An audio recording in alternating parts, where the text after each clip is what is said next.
Olá, queridos filhos e filhas, você que me acompanha pelo Fé em Debate.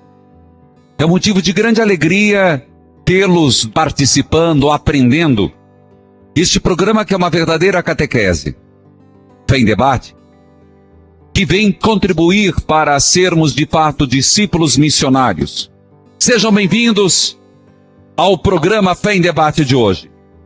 A Rosângela de Araújo Rocha, de Palotina, ela faz assim: Padre, fiz uma promessa e recebi uma grande graça, porém não estou conseguindo cumprir essa promessa, porque tenho uma filha recém-nascida. Gostaria de saber se eu posso adiar essa promessa. Obrigado. E depois, perguntas que de modo geral vieram assim: Padre, distinga por favor entre voto, promessa, propósito e intenção. Valei-me, Senhor. Vamos lá. Primeiro, respondendo bem objetivamente a Rosângela de Araújo Rocha. Filha, você pode adiar sim.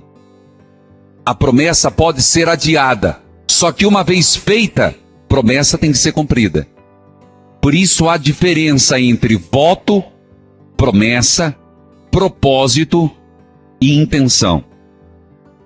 E eu vou me basear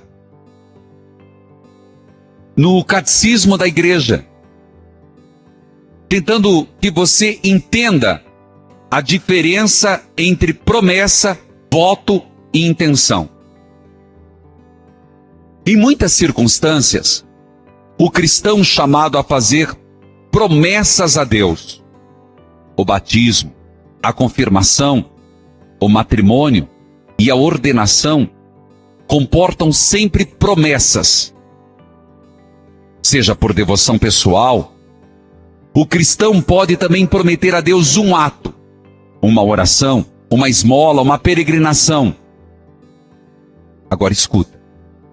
Quando você faz uma promessa, olha o que diz o Novo Catecismo. A fidelidade às promessas feitas a Deus é uma manifestação do respeito devido à majestade divina e ao amor. Por isso, a igreja ensina que, quando fez uma promessa e não pode cumprir, procure um sacerdote. Explique a sua razão, e o sacerdote, em consciência, vai saber se tem condições de substituir, ou, se ele achar por bem, desfazer. Raramente o faz. Desfazer raramente. Falemos sobre o voto. Voto é a promessa deliberada e livre. Todo voto, ele tem no bojo a necessidade de ter liberdade. A pessoa livremente faz a Deus. Voto é um ato de devoção, no qual o cristão se oferece a si próprio, a Deus ou a uma obra. Voto é dado a Deus e geralmente é uma consagração. Vamos falar sobre votos. Os conselhos evangélicos: pobreza, castidade e obediência. São os votos feitos pelos religiosos e religiosas. Estou falando de votos. Inclusive, a Lumen Gentium, que faz parte da Sacrocia do Concílio Vaticano II de 1964, fala exatamente disso. Reforça os conselhos evangélicos. Portanto, catequistas, voto é uma promessa feita a Deus. Ninguém é obrigado a prometer. E não é possível prometer a Deus algo ruim. É um gesto de adoração. Votos podem ser públicos e particulares. Queridos filhos e filhas, nós recebemos muitas perguntas sobre a questão da inseminação artificial. E agora nós estamos na linha com Dom Antônio Dias Duarte, Ele é bispo auxiliar da Arquidiocese do Rio de Janeiro, é médico, especialista em bioética e moral, professor da Comissão Episcopal Pastoral Familiar da CNBB. Muito obrigado, Dom Antônio, pela participação aqui no Fé em Debate. Eu que agradeço o convite para poder dar ao nosso povo brasileiro essa doutrina tão maravilhosa que é a nossa Igreja Católica e fundamentado no Evangelho, nós vamos sempre, como disse Jesus, vamos tirando coisas novas desse tesouro perene da Igreja, né? É verdade, é um tesouro que se renova a cada dia. Dom Antônio, nós recebemos muitas perguntas de casais que não podem ter filhos de forma natural e que pensam em recorrer à fertilização in vitro. O que responder a eles? A Igreja aceita esse método de reprodução? Padre Reginaldo, a Igreja, como nós sabemos muito bem, ela é a favor da vida, da família, do amor humano e sempre procurou iluminar a consciência do povo de Deus para despertar nela essa busca da verdade, né? E entre as várias situações que nós vivemos na nossa igreja, encontra-se justamente a de casais que, no seu anseio de formar uma família, desejam, sonham, buscam por todos os meios para que haja a descendência, para que venham os filhos, né? Então, nesse sentido, a igreja sempre estimulou bastante a paternidade e maternidade responsável. E na situação em que um casal não pode ter filhos, a igreja, em primeiro lugar, ela pede que se ponha todos os meios médicos para descobrir a causa dessa infertilidade, né?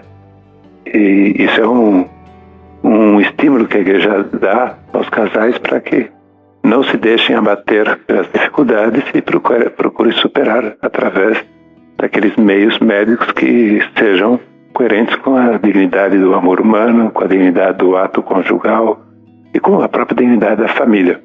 Então a igreja não pode ser nunca vista como aquela que impede a realização de sonhos, mas aquela que estimula a realização de sonhos pelo caminho que seja o mais digno e o mais coerente com a nossa condição de pessoas humanas e de filhos de Deus, né? Dom Antônio, desculpe eu ser incisivo, mas eu vou apresentar um questionamento de a nossa ouvinte. O nome dela é Josiele, é da cidade de Toledo, e nos mandou um e-mail questionando assim: existe algum método específico de fertilização in vitro que a igreja aceita? Desculpe, Dom Antônio, eu tenho que trazer presente realidades bastante concretas. Ela está tentando ter um filho há 3 anos e não consegue. Olha, a igreja, com relação a metodologias, né, ela não, mesmo que seja uma metodologia que respeita a dignidade da pessoa humana, a igreja não indica nenhuma metodologia, porque nem para viver a paternidade e maternidade responsável, nem tampouco para viver a busca dos filhos, né? O que ela indica, e é o seu papel, são princípios, são luzes, são caminhos que as pessoas depois, com a sua liberdade, podem escolher, né? No caso concreto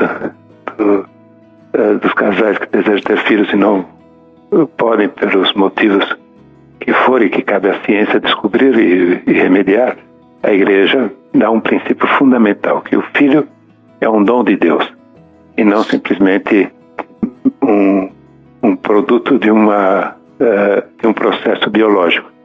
Seja quando é possível haver a procriação, seja quando não é possível haver a procriação. Então essa ideia tem que iluminar, em primeiro lugar, os casais que querem ter filhos. Nós procuramos, como igreja, como essa grande família eclesial a qual pertencemos, nós procuramos valorizar muito a vida humana desde o princípio, porque não é, volto a repetir, o resultado final de um processo biológico. É um dom de Deus, é um ato criador amoroso de Deus, do qual o homem e a mulher participam através da vida de amor, através desse amor materializado, concretizado no ato matrimonial tão abençoado por Deus como é o ato sexual, né?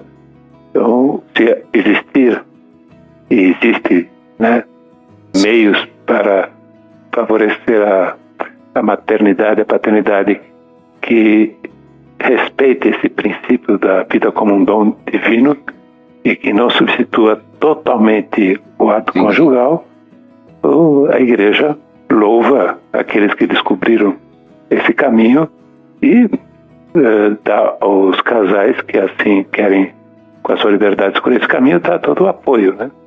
Mas é muito importante isso, né? O filho não é um produto. Certo. O filho não é o resultado. O filho é um dom.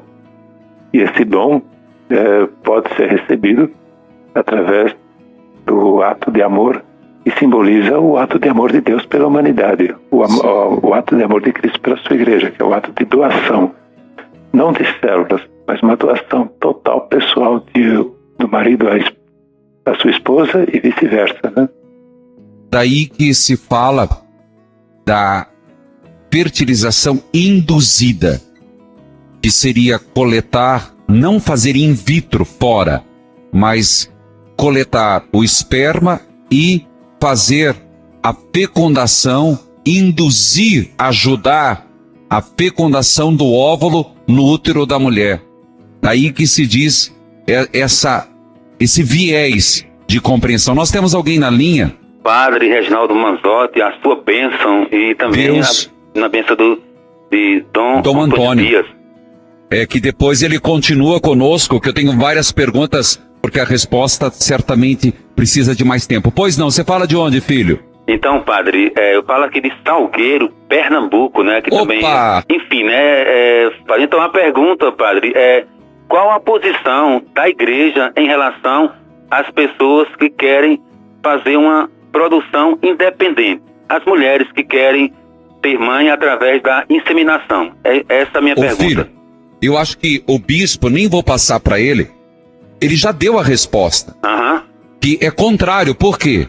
Porque uma produção independente significa o filho um produto do meu eu, produto do meu ego. Eu não preciso do outro. Eu apenas quero ter um filho, talvez por carência. Esse não é o caminho que Deus quer. Deus quer um caminho da maternidade responsável, da paternidade.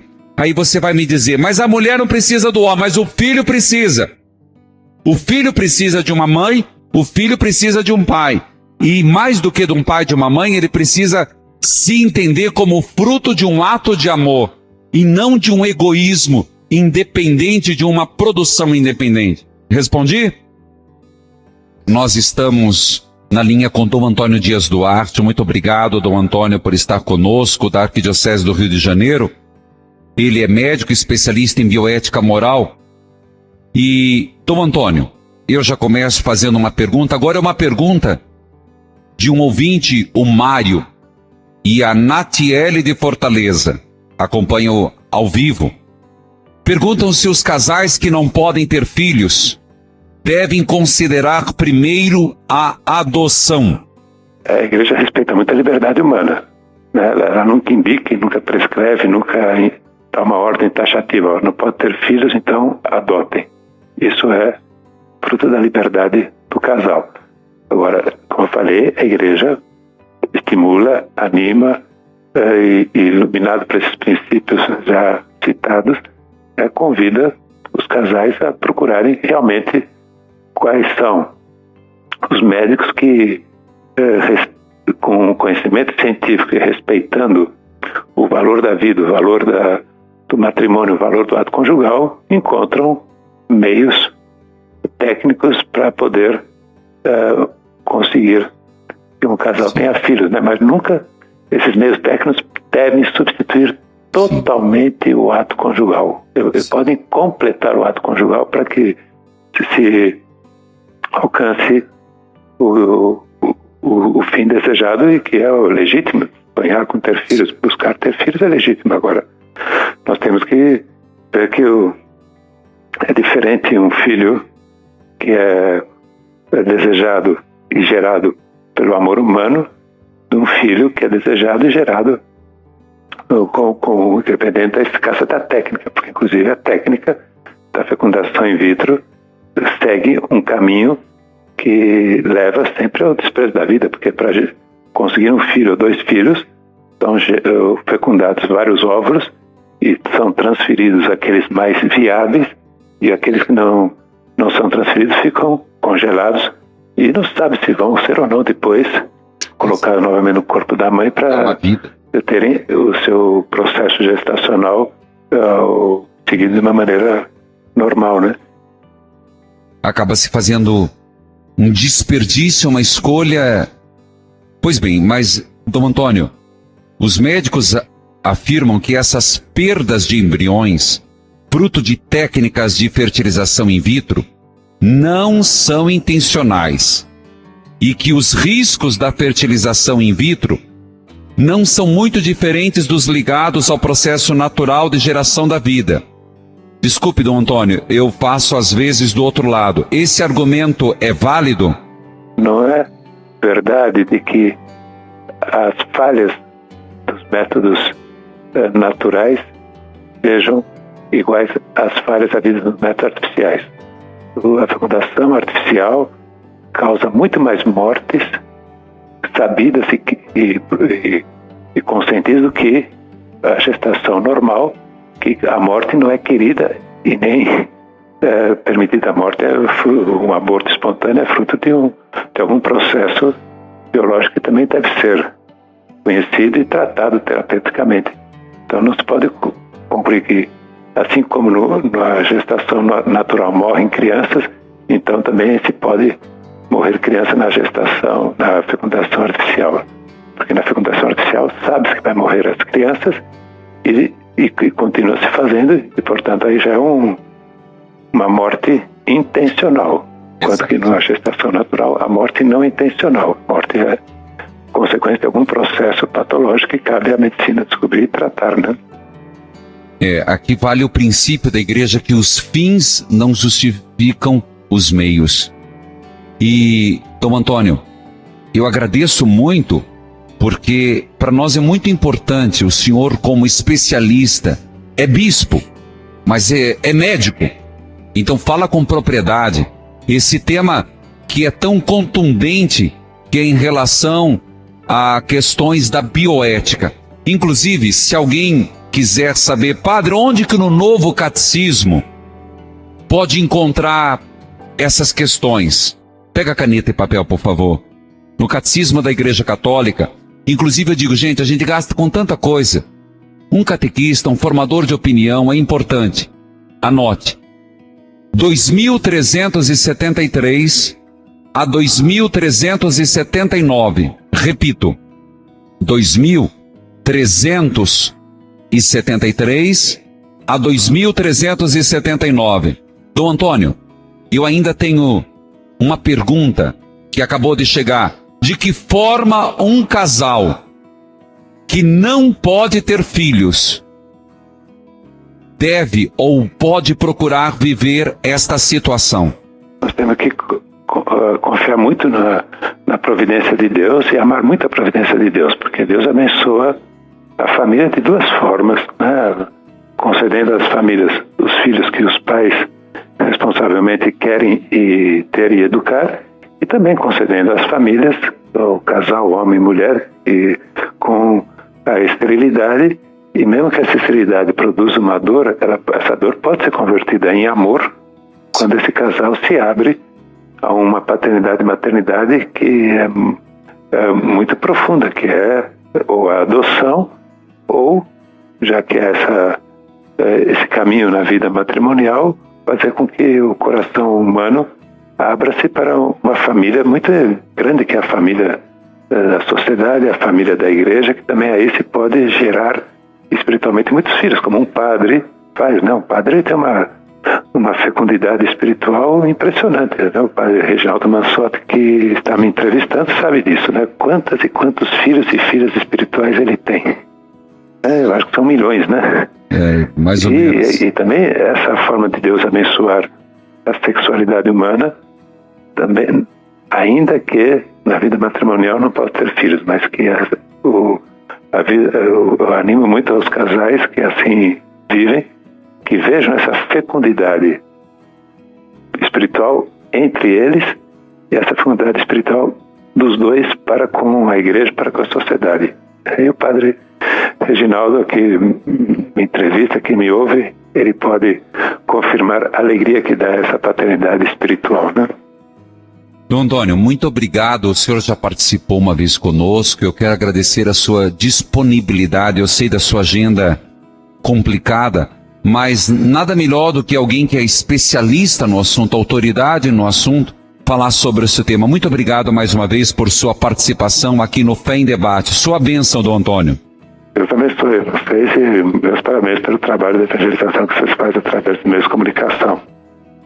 E leva meu abraço a Dom Arni, aos demais bispos auxiliares do Rio de Janeiro.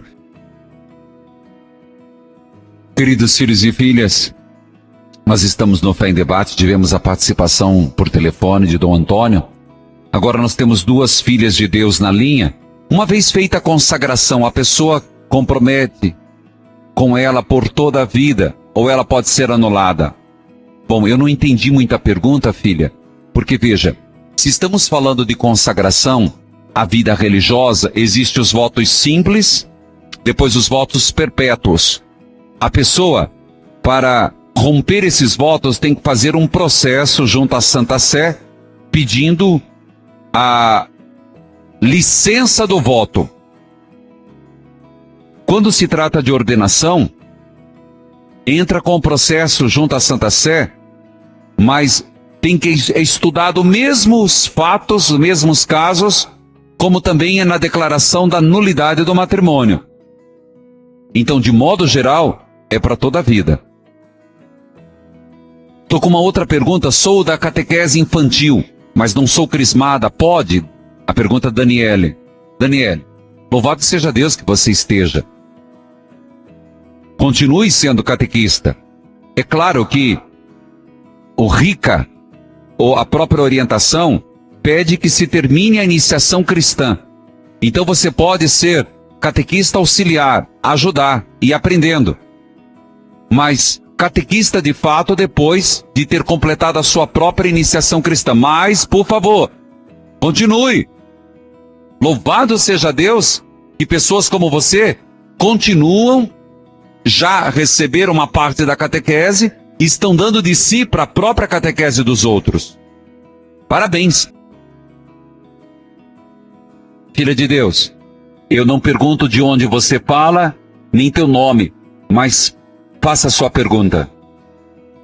Eu queria saber, padre, se o casal faz opção de não ter filhos, é pecado? Faz a opção de não ter filhos. Sim. Bom, filha, aqui não é uma questão de pecado ou não pecado. Acho que Dom Antônio colocou algumas bases importantes. E fica na linha que você vai interagir comigo. Uhum.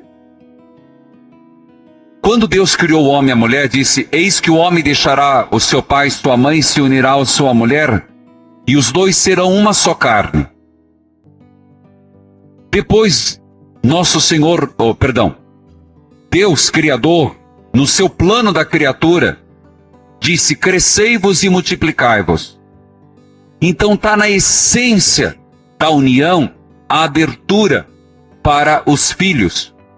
A pergunta que tem que ser feita é: por que não querem filhos? Eu não estou julgando, eu estou questionando. Será que não é um ato de egoísmo? Será que não é um fechamento no si mesmo, não querer se incomodar? Será que o fato de não se abrir para os filhos é porque a relação está tão difícil que está com medo de envolver filhos? Então a qualidade da relação tem que ser questionada. Não é natural um casal se fechar à procriação, porque está no bojo da relação, está no âmago da relação a procriação. Segundo, está na essência do amor. O marido e mulher na própria natureza do amor conjugal, gera filhos. Não é natural. Você pode interagir comigo. Não, sempre penso que talvez poderia ser isso. No fundo, eu sempre achei que pode ser isso. No fundo, você tinha a resposta. Pelo medo de não dar a educação que é preciso dar e por tantas coisas que estão acontecendo no mundo. Não deixa de ser um ato de egoísmo. O medo, lembra que quantas vezes nosso Senhor disse, não tenhais medo, eu estou com vocês. No mínimo, é uma falta de fé. Filha, filho não vem com manual de instrução. E nem quando vem os aparelhos com manual de instrução, a gente acaba não lendo. Mas Deus chama e capacita. Deus ajuda. No teu caso, acho que você está falando de você. Há quantos anos você é casada? 3 anos. E isso já está decidido entre você e teu marido ou ainda é algo que está sendo conversado? Não, ainda não está nada decidido. E parte mais de você ou da parte dele? Mais meu. Eu entendi. Só que você veja que, por exemplo, o teu corpo foi feito para a maternidade. Tudo em você aflora a maternidade.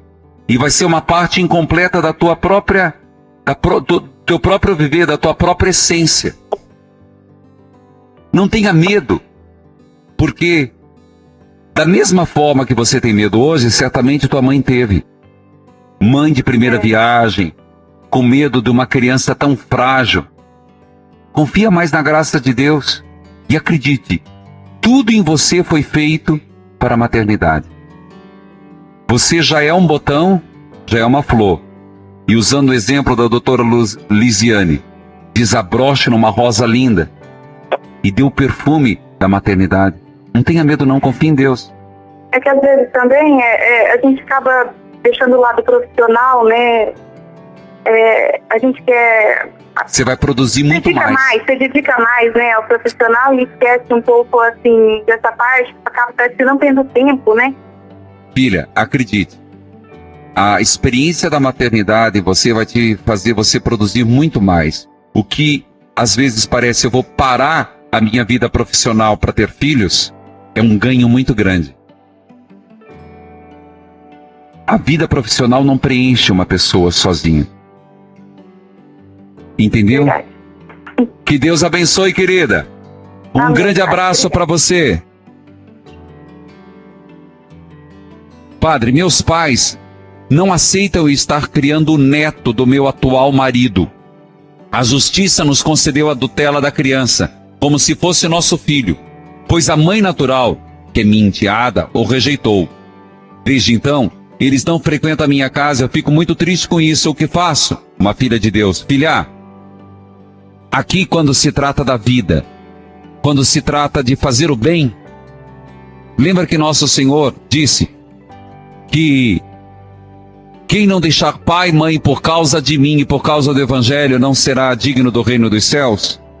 Esse texto se aplica exatamente nessas situações de limite. Você vai deixar de fazer o bem para uma criança por uma questão de orgulho ou por uma questão de preconceito dos teus pais? Não. Aqui vale a lei maior do amor e da caridade.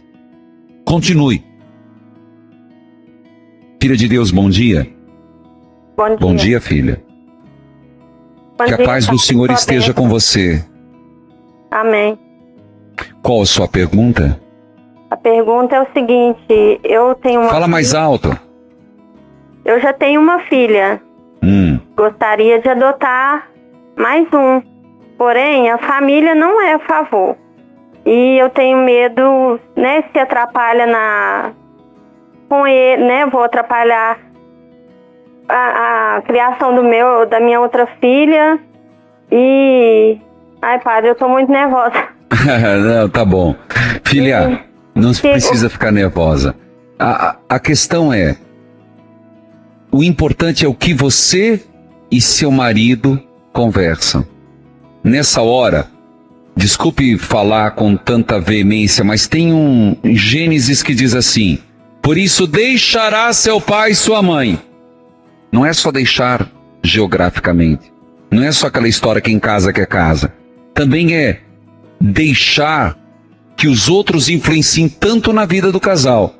É você isso, tem que... padre, mas às vezes fala tanto, porque a minha vontade tanto de ter outro filho... Mas e a do teu marido? Ele é importante. Às vezes mais ele faz mais por mim, pelo muito a minha vontade. Então eu gostaria muito, só que não posso ter outro. Essa decisão não é uma decisão da tua vontade.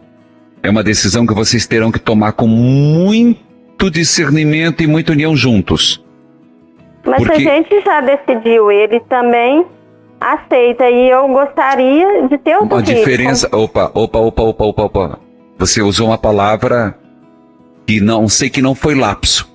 Ele aceita. Não é a palavra certa. Não. Quando se trata de ter filhos, porque é para a vida toda, é se ele quer. Aceitar significa, você quer e eu vou fazer a tua vontade. Filho não é assim. Não é comprar um carro que depois dá para trocar. Ele aceita ou ele quer. Perceba que falta um grau. Mas ele quer, padre. Não, você disse que tem... Como você sabe que ele quer? Porque ele me falou. E você sente isso nas palavras ou nos gestos? No gesto também. Tá bom, então siga. Se é de comum acordo e é um querer e não aceitar, faça mesmo que a família seja contrária. Entendeu? Entendi. Que Deus abençoe, filha. Que Deus a proteja. Eu me chamo Poliana, da cidade do Crato, Ceará. Eu gostaria de deixar meu testemunho. A partir do momento que eu comecei a ouvir o programa, eu não fui mais para Macumba, que eu vivia na Macumba. Minha vida melhorou muito. Um dia eu fui, quando eu estava lá, um homem recebeu lá uma entidade e foi uma coisa muito feia. O homem se entortou todo. Jesus. E eu disse que, meu Deus, eu estou no lugar errado. Se o senhor é meu pai, se eu estou fazendo a coisa errada, o senhor me tire daqui. Aí a vizinha do terreiro botou o texto da misericórdia em toda a altura. E eu olhei para minha amiga e disse: Cecília, isso é um sinal. Me retirei e até hoje nunca mais eu botei meus pés na macumba, e com fé em Jesus nunca mais eu vou. Eu gostaria de saber do padre o que é que eu faço com as imagens que eu tenho e com as roupas que eu tenho dentro da minha casa. Porque já me disseram que se eu der fim, acontece muita coisa ruim. Obrigada. Filha, que bom que você está... Espero que você esteja me ouvindo agora. Primeiro, não tenha medo. Aqui você precisa não ter medo fazendo algumas coisas. Confessando, voltando a comungar. Segundo, o que fazer? Você vai pegar todas essas coisas, vai levar no fundo do seu quintal e vai tacar fogo. Na roupa, nas guias, em tudo. Padre, e as imagens? As imagens você põe junto no fogo. E se elas não destruírem? Aí depois você pega que passou pelo fogo, põe numa sacola e quebra. Faz voltar a pó. E aí enterra. Mas primeiro, vai lá atrás, bote fogo em tudo. O que sobrar, que sempre sobra alguma coisa, imagem não queima, aí você põe num saquinho, bate com martelo, depois enterra. Tem que tirar a forma da imagem. Não tenha dentro de casa. E aproveite, você sabe que eu faço a bênção e convido a aspergir. Então é a oportunidade de você já benzer tua casa sem essas coisas dentro de casa. E louvado seja Deus pela tua libertação. E que bom, filha, que você reencontrou seu caminho. E agora, se libertar de vez. O que é se libertar de vez, padre? Queimar. Filhos e filhas, eu quero agradecer a todos. Eu quero dizer a você, catequista, é chamado a ser uma pessoa que irradia a alegria e o amor de Deus, que fascina pelo testemunho de fé e amor à igreja. Parabéns a todos os catequistas. Amado povo de Deus, Eu quero te dizer agora, como catequista, como cristão leigo, eu quero te dizer agora, eu vou para o mundo evangelizar. Dai-me, Senhor, uma porção redobrada do teu Espírito, para que eu possa levar a tua palavra na vida e, quando preciso, pôr em palavras. Obrigado por vocês participarem da família Evangelizar é Preciso. Amado povo de Deus, de fato, vou ao mundo evangelizar, porque evangelizar é preciso.